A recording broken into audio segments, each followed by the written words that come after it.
तो buzzing stocks पे आज पहला स्टॉक है इंटरग्लोब एविएशन। नंबर्स आए, नंबर्स के बाद इनिशियली स्टॉक में गिरावट आई और गिरावट के बाद स्टॉक आज तेजी में है, वापस डे हाई की तरफ पहुंचता हुआ दिखाई पड़ रहा है। रचित सर, एक फैक्ट ये भी लगता है कि शायद जो तेजी आई है कहीं इसका इस्तेमाल करके प्रमोटर स्टेक ना बेच दें, क्योंकि पुराने प्रमोटर ग्रुप जो है वो बार बार स्टेक बेचता रहा है और आज शेयर तेजी में आया भी है और आज विंडो इनकी वापस खुल भी जाएगी 48 घंटे बाद। कैसा लग रहा है इंडिगो आपको? सर देखिए, नंबर्स अच्छे हैं बट क्या ये सरप्राइजिंग है?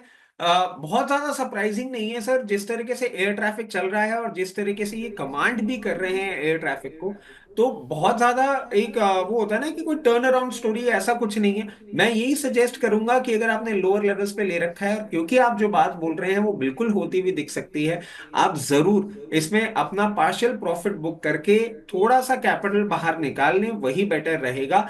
और जो आप बेचेंगे, जहां से आप एग्जिट करेंगे, उसके बाद मैं आपको सजेस्ट करूंगा कि जब ये करेक्ट करें और नियर अबाउट 4600 4800 लेवल्स पे आए तो एक बार रिविजिट करें। बट अगर आपने लोअर लेवल्स पे ले रखा है, it's time to book some profit. इसके अलावा नाल्को ये दूसरा नाम है जहां पर नंबर्स आए हैं और नंबर्स नाल्को के केस में वाई वाई बेसिस पे एक बेटर साइड पर नंबर आते हुए दिखाई पड़े थे इस कंपनी के, चाहे मुनाफे फ्रंट पर हो, रेवेन्यू मतलब आय फ्रंट पर हो, EBITDA फ्रंट पर हो। स्टॉक में रिएक्शन भी है, 2% ऊपर है। कैसे रीड कर रहे हो आप इसे? तो देखिए, अभी इसका अपसाइड और कंटिन्यूड होता हुआ आपको देखने को मिल सकता है। और जिस तरीके से ये मूवमेंट कर रहा है, अभी 15-16 रुपए तक का अपसाइड आपको बहुत शॉर्ट टर्म में देखने को मिल सकता है।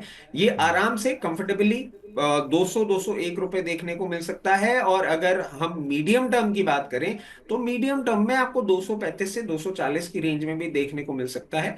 अभी इसमें अपसाइड और बाकी है। एक और नाम है कोलगेट। इस्तेमाल आजकल कम हो रहा है क्या रचित सर? डे लो के आसपास है, नंबर्स भी वीक आए हैं। सर मतलब आप एक चीज नोटिस करें, हम लोगों ने ये डिस्कस भी किया था सर, एक स्टडी भी आई थी कि ये जो नया इनकम टैक्स का स्लैब आएगा, उसके बाद रूरल डिमांड भी इंप्रूव होगी और अर्बन डिमांड भी इंप्रूव होगी। कुछ 93% अर्बन पॉपुलेशन है जो दिन में एक बार ही ब्रश करती है, और वो इंक्रीज कर लेगी और रूरल पेनिट्रेशन भी इनका होगा। अब वो सारी चीजें कहीं ना कहीं फिजल आउट होती हुई दिख रही हैं। और अभी देखिए, इसमें पेन आपको और देखने को मिल सकता है।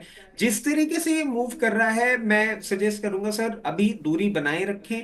और 2380 से 2310 की रेंज में जब ये आता है ना, तो वहां पे एक बार आप अगर एक medium to long term investment ढूंढ रहे हैं, तो थोड़ा थोड़ा करके बैंक चालू कर सकते हैं। बट अभी एग्रेसिव ना हो इसमें, अपसाइड में थोड़ा टाइम लग सकता है।